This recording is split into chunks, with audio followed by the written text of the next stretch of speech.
अस्सलाम वालेकुम वरहमतुल्लाहि वबरकातुहू। दोस्तों, आउं आहियां अली हसन अब्बासी। किताब आहे कलोड़ा दौरे हुकूमत 1681 ईस्वी खां 1783 ईस्वी। लेखक गुलाम मोहम्मद लाखो। छापो अवल साल 2004 ईस्वी। छापो ॿियो साल 2021 ईस्वी। छपाईंदड़ सिंधी सादगर गाॾी खातो हैदराबाद सिंध। किस्त अरिड़हीं बाब 5। हुकूमत ऐं हुकूमती इदारा।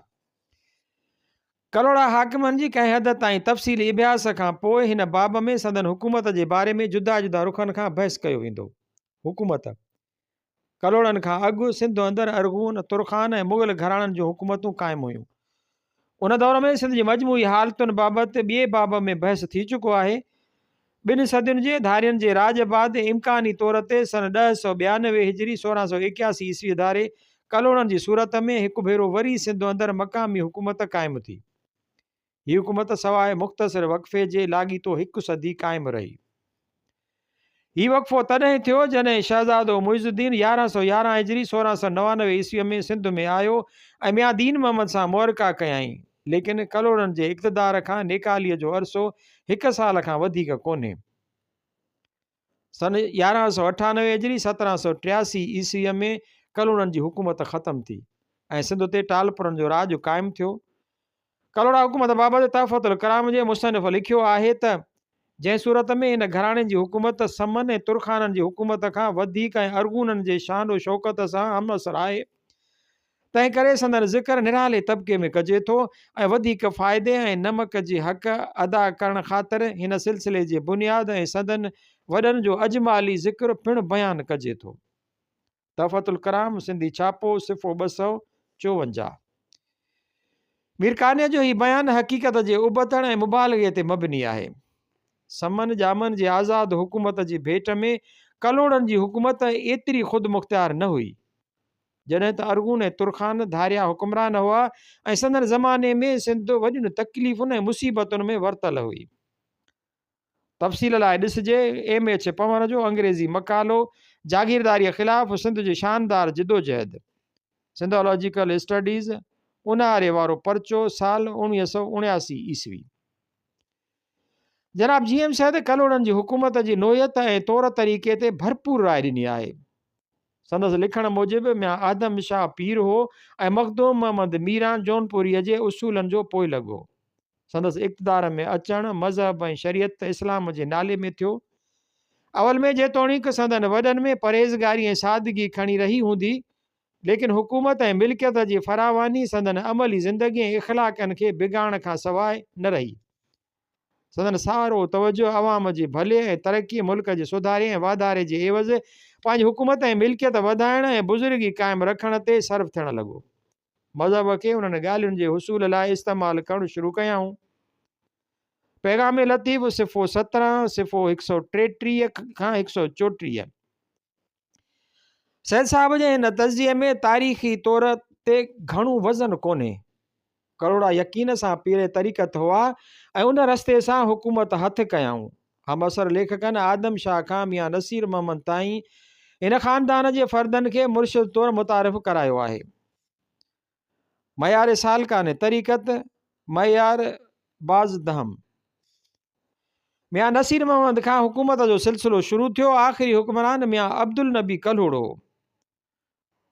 असांखे संदन हुकूमत जी 1 सदीअ वारे दौर में को हिकिड़ो बि अहिड़ो मिसाल नथो मिले त पाण सियासत में मज़हब खे दख़ल ॾिनऊं। न वरी कलोड़नि खे ईअं करण जी ज़रूरत बि हुई, छो त हीउ ख़ानदान मज़हब ऐं तरीक़त जे ई हवाले सां इक़्तिदार में आयल हो, जंहिं अवाम में अॻे ई मञता ऐं मक़बूलियत हासिल कई। मियां नसीर मोहम्मद मुस्बत सियासी ज़हन जो मालिक हो। दीन मोहम्मद सन 1111 हिजरी 1700 ईस्वीअ में मुइज़ुद्दीन सां जंग बजाए सियासी अफ़ाम व तफ़हीम ज़रिए मसइला हल कया, लेकिन मक़सूदी फ़क़ीर जी छुड़वागी मुल्क खे जंग ॾे धिकियो ऐं मामिलो खून ख़राबे ताईं पहुतो। तहफ़तुल कलाम सिंधी छापो सिफ़ो 261। मज़हब ऐं सियासत जे जुदागाना इस्तेमाल जे हवाले सां ख़ुदि मियां नूर मोहम्मद जी लिखत ते हिकु मुख्य हवालो आहे। सियासत खे हथां न छॾणु खपे। सियासत खे छॾणु हुकूमत जी कमज़ोरी आहे। रियासत हुकूमत सियासत सां हलाइणु खपे। अहिड़ी रीति हुकूमत कयो जो दुश्मन खे बि कंधु खणण जो मौक़ो न मिले। मंशूर वसियत तो दस्तूर हुकूमत सिफ़ो 5 सिफ़ो 13 मियां ग़ुलाम शाह लाइ मशहूरु आहे त हिन मखदूम मोहम्मद हाशिम ठठवीअ जे मशहूरे ते शरीयत जे निफ़ाज़ लाइ शोबान 1172 हिजरी मार्च 1759 ईस्वीअ में हिकु फरमान जारी कयो हो। अल वहीद सिंध आज़ाद नंबर सिफ़ो 3233 नऊं छापो हैदराबाद 1979 ईस्वी। हीउ उहो ज़मानो आहे जॾहिं मियां ग़ुलाम शाह जी हुकूमत जो मुस्तक़बिल को चङो ॾिसण में न थे आयो। पाण उन वक़्तु भाउरनि जे साज़िशुनि सबबि न रुगो इक़्तिदार विञाए वेठो हो, लेकिन ख़ुदि खेसि बि पंहिंजे मुस्तक़बिल जी ख़बर न हुई। उन ज़माने में मोतबर साथी बि हिन खे छॾे चुका हुआ ऐं पाण लाड़ जैसलमेर ऐं बहावलपुर ताईं फिरंदो रहियो। हर दौर में आलमनि जी हीअ ख़्वाहिश रही आहे त मुल्क में शरई निज़ाम लागू थिए, लेकिन हाकिमनि जूं पंहिंजूं मजबूरियूं ऐं पॉलिसियूं हुजनि थियूं। उन दौर में मखदूम मोहम्मद हाशिम जी हीअ ख़्वाहिश हुई। कुझु साल पोइ मखदूम अब्दुल रहीम गिरोही बि सियासी तफ़रीक़े वारे ज़माने में मीर बाज़ार सां मिलियो हो त हिन आलिम बि मीर खे अहिड़ो ताक़ीद कयो हो। तारीख़ बलोची सिफ़ो 39 उन मां ज़ाहिर थिए थो त मखदूम मोहम्मद हाशिम पारां जारी करायल फरमान ते को ख़ासि अमल न थियो हो। उन करे गिरोही फ़क़ीर खे बि शरीयत जे निफ़ाज़ ते ज़ोर ॾियणो पियो।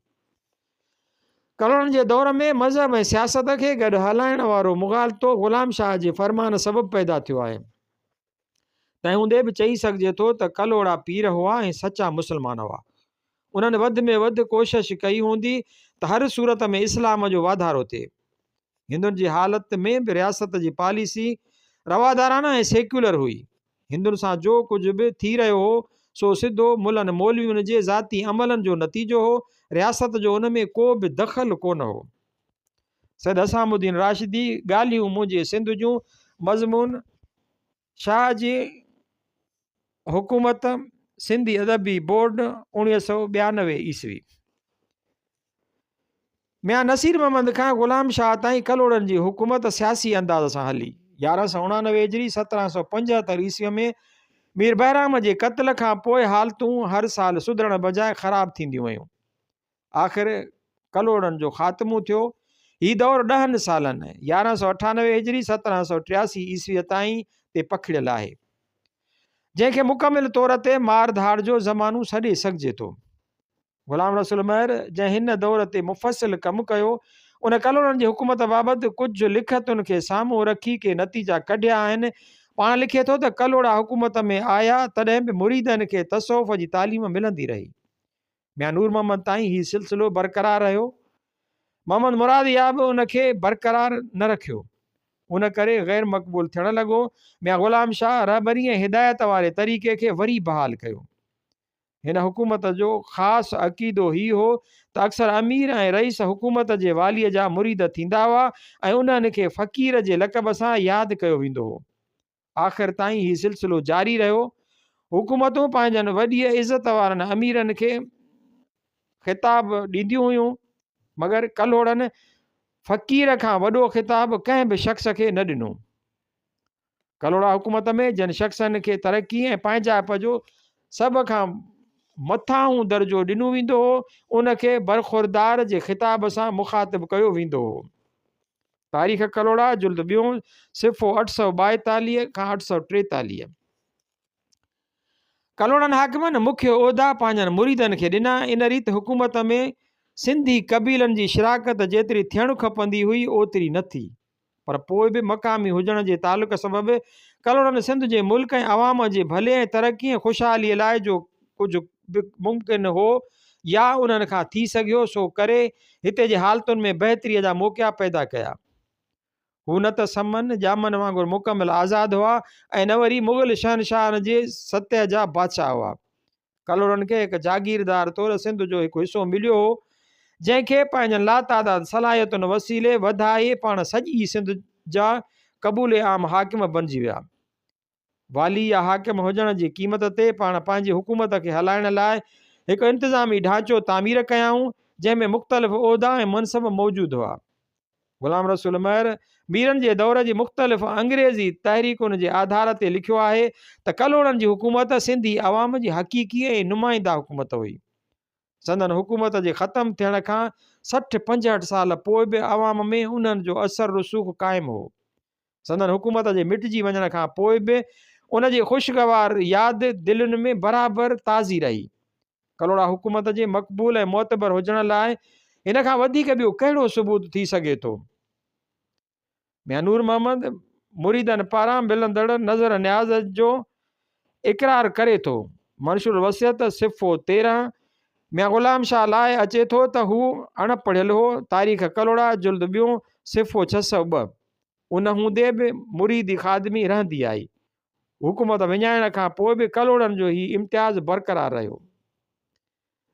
तारीख़ कलोड़ा जुल्द 2 सिफ़ो 824-825 मौजूदा दौर जे सियासी हुकूमतुनि सां कलोड़नि जी हुकूमत जी भेट नथी करे सघिजे, पर पोइ बि टालपुरनि जी हुकूमत जी भेट में संदन हुकूमत वधीक सियासी नोयत जी हुई। यादि रहे त टालपुरनि जी हुकूमत खे लेखकनि फ़ौजी नोयत जी सरकार सॾियो हो। पर्सनल ऑब्जर्वेशन ऑन सिंध सिफ़ो 231 मुल्की हालतूं। असीं हिन हिसे में कलोड़नि जे दौर में सिंध जे सरहदुनि मुल्की वुसअत ऐं इंतिज़ामी जोड़ जक ते रोशनी विझंदासीं। कलोड़नि खां अॻु सिंध ते मुग़लनि जो राज हो। मुग़लनि सिंध ते क़दम ब क़दम कब्ज़ो कयो हो। उन जो तफ़सील ॿिए बाब में ॾिनो वियो आहे। कलोड़नि में ठीकु उन तरह सिंध ते मरहलेवार गिरफ़्त मज़बूत कई। उन खां अॻु जो कलोड़नि जे दौर जी मुल्की हदुनि में ऐं इंतिज़ामी सरिश्ते ते नज़र विझूं बहितर थींदो त मुग़ल दौर जी सूरत हाल ॾिसूं। मिर्ज़ा शाह हसन अरगून खे 6 डिवीज़नुनि सरकारियुनि में तक़सीम कयो हो।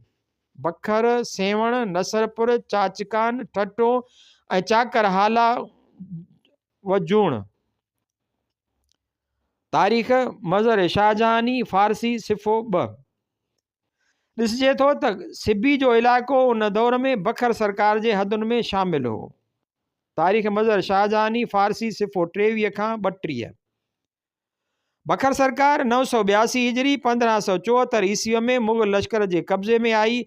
उन वक़्तु हिन सरकार खे मुल्तान सूबे जी इंतिज़ामी हदुनि में दाख़िल कयो वियो।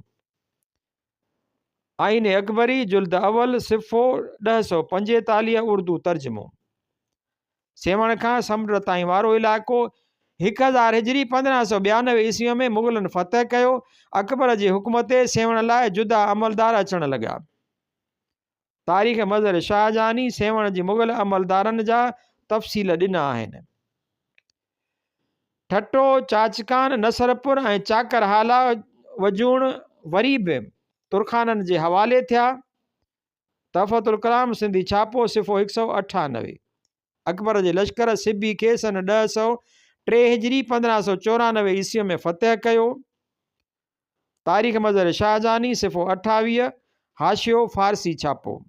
इन तरह ॼाम निदे जे दौर वारे समूरी सिंध मुग़लनि जे इक़्तिदार में अची वई।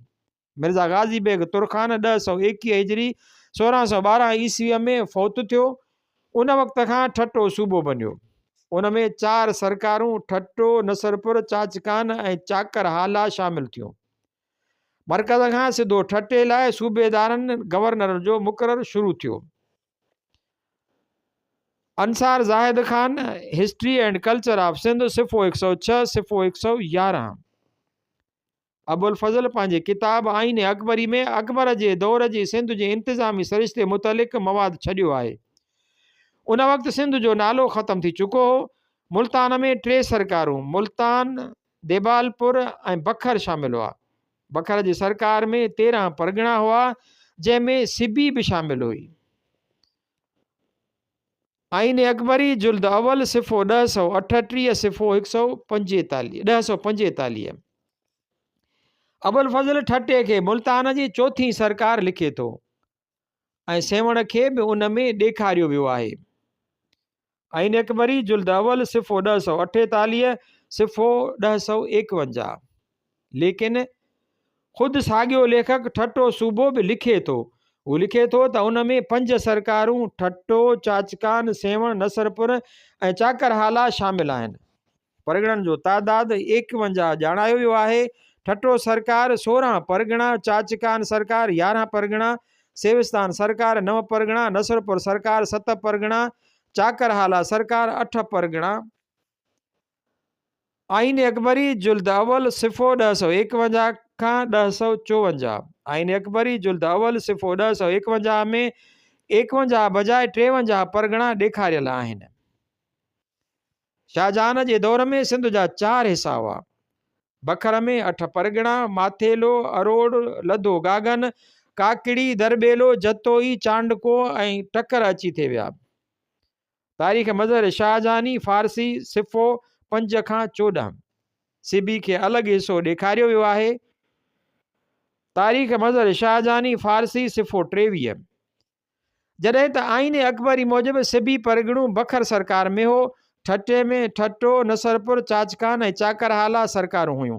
परगणनि जो तादाद न ॾिनो वियो आहे। तारीख़ मज़हर शाहजहानी फारसी सिफ़ो 33 खां 34।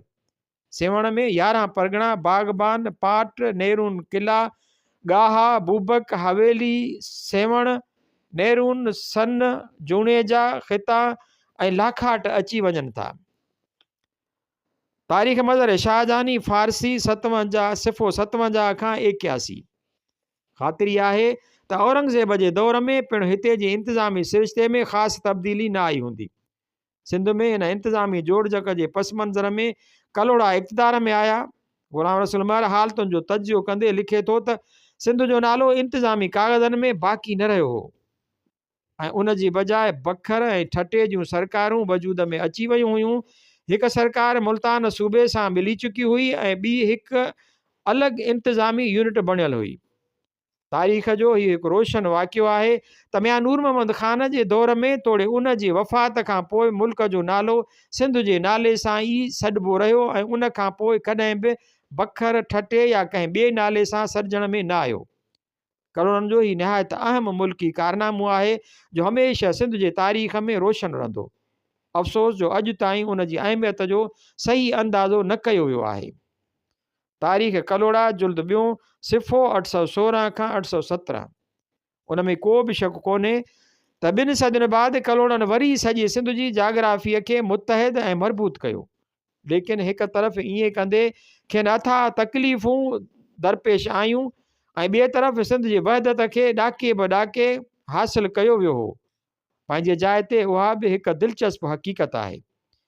इम्कानी तौर ते मियां नसीर मोहम्मद 1092 हिजरी 1681 ईस्वी धारे सिंध में ॿीहर कलोड़नि जो मक़ामी इक़्तिदार बहाल कयो। संदन ताक़त जो मर्कज़ बखर सरकार हो।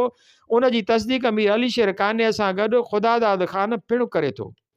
मियां नसीर मोहम्मद बखर सरकार जे टकर ऐं चांडके में इक़्तिदार हासिलु कयो। काछे में ॻाढ़ी नाले तख़्तगाह बनायो। दरिया जे ओभर तरफ़ दरबेले परगिणे ताईं पंहिंजो असर रुसू क़ाइमु करे उते नौशर फ़ैरोज़ ऐं मोरे जा शहर वजूद में आणे पंहिंजी अमलदारी मज़बूत कयाई। उन खां सवाइ सेवण सरकार में लाखाट जो परगिणो मुग़लनि खां ठीके ते हासिलु कयाई। तहफ़तुल कलाम सिंधी छापो सिफ़ो 258 259।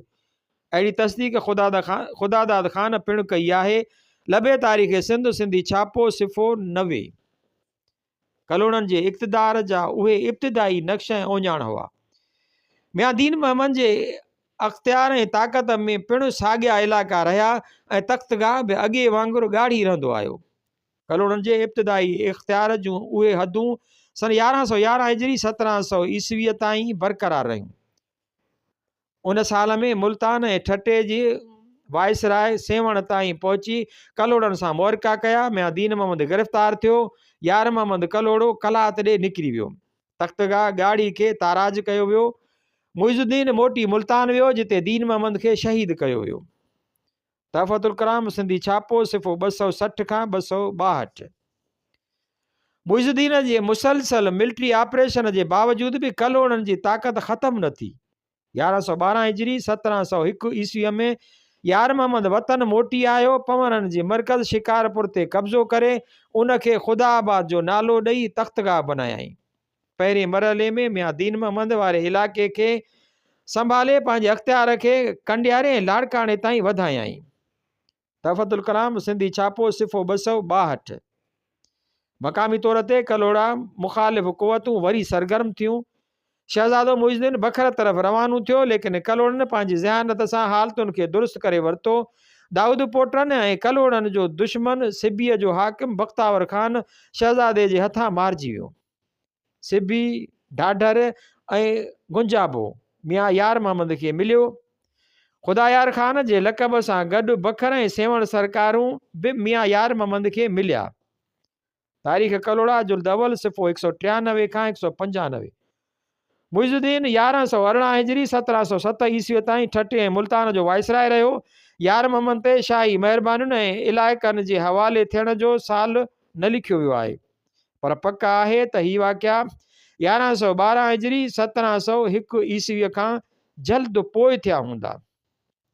सिबी खां सेवण ताईं वारो इलाइक़ो मियां यार मोहम्मद खे मिलियो त उहो हिकु मज़बूत हुकुमरान थी उभिरियो। हाणे संदसि निगाहूं हेठीं सिंध ते हुयूं।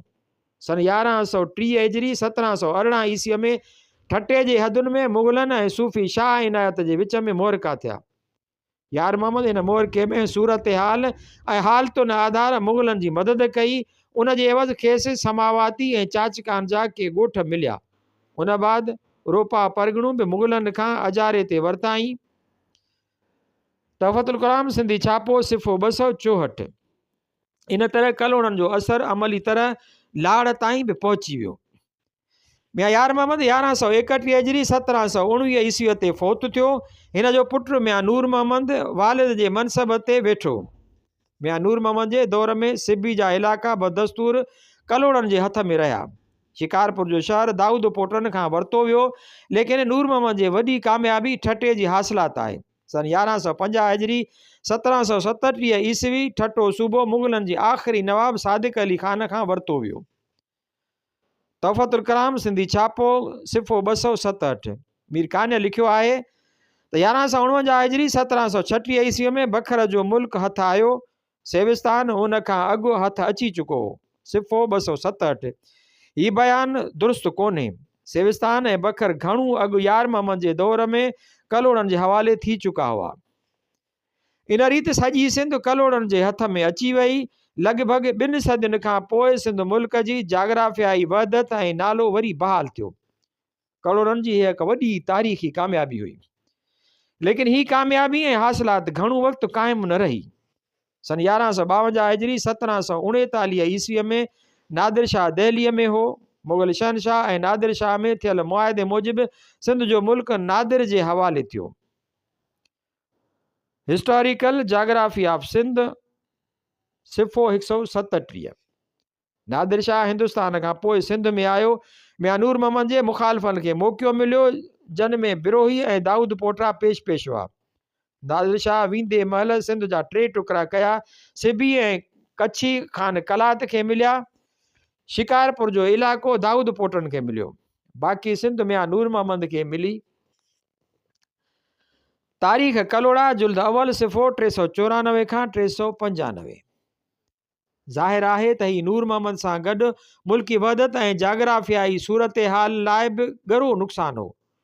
इन माजरा में बि मियां नूर मोहम्मद हथ पेर हयां ऐं हिसा थी वियल टुकड़नि खे वरी मेड़णु शुरू कयो। ख़ासि करे लाड़ में मुख़्तलिफ़ सरदारनि खे मुती कयाई।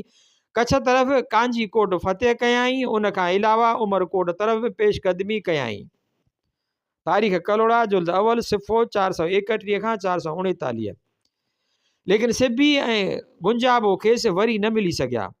थोरे वक़्त लाइ शिकारपुर ते वरी अख़्तियार हासिल कयाई, पर उहो घणो वक़्तु न हली सघियो। मुख़्तलिफ़ इलाइक़नि जे हथां निकिरी वञण खे मियां नूर मोहम्मद हयातीअ जे आख़िर ताईं विसारे न सघियो। मियां साहब पंहिंजनि पुटनि खे ताक़ीद कयो हो त पंहिंजे वसार मुल्क सिबी ऐं मुल्क गुजर गुंजाबो खे न विसारिजो। मंशूरुल वसियत ऐं दस्तूरुल हुकूमत सिफ़ो 26। नादिर शाह 11 जमादुल आख़िर 1160 हिजरी 10 जून 1747 ईस्वीअ ते क़त्ल थी वियो। अहमद शाह अब्दाली अफ़गानिस्तान जो बुनियाद रखी उते जो बादशाह बनियो। अहमद शाह पाण संभालण शर्त बरे सग़ीर में नादरी इलाइक़नि ते पंहिंजो हक़ छिकियो। इन तरह सिंध जो मालिक अफ़गानिस्तान जे ताबे थी वियो। सिंध जो मुल्क अफ़गानिस्तान जे ताबे थी वियो। मियां नूर मोहम्मद 12 सफ़र 1167 हिजरी बराबरि 9 डिसंबर 1753 ईस्वीअ ते फ़ौत थियो। इन विच में सिंध जे हदुनि ऐं नक्शे में का ख़ासि तब्दीली न थी। इन खां पोइ मोहम्मद मुराद याब हाकिम थियो। 13 ज़ुल्हज 1170 हिजरी 29 अगस्त 1757 ईस्वीअ ते खेसि माज़ूल कयो वियो।